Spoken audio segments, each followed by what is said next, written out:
Bienvenue sur France 24, il est 19h à Paris. À la une de l'actualité, les 5 détenus américains libérés par l'Iran sont arrivés au Qatar.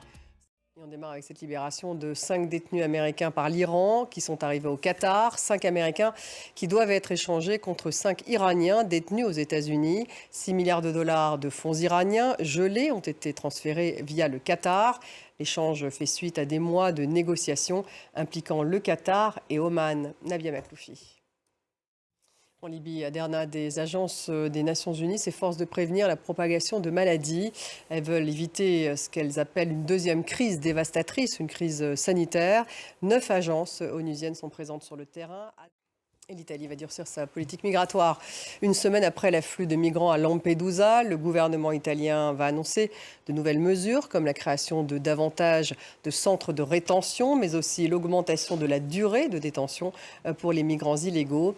Gérald Darmanin, le ministre de l'Intérieur français, se rend à Rome pour livrer un message de fermeté face à ces traversées clandestines en Méditerranée. À Lampedusa, la situation avec Natalia Mendoza, notre envoyée spéciale.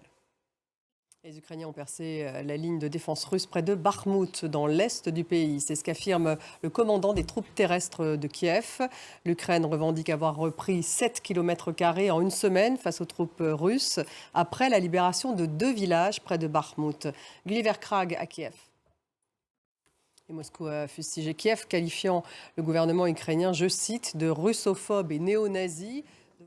Merci de nous avoir suivis. Restez avec nous tout de suite. Le débat consacré à Lampedusa et plus largement à l'Europe face aux défis migratoires. Quel est le plan d'urgence d'Ursula von der Leyen? Comment dépasser les divisions en Europe? L'Europe est-elle impuissante face justement à ce défi migratoire? Est-ce qu'il sera, ce défi migratoire, un thème de campagne pour les prochaines européennes? Voilà toutes les questions que nous allons poser à nos invités. C'est dans quelques minutes.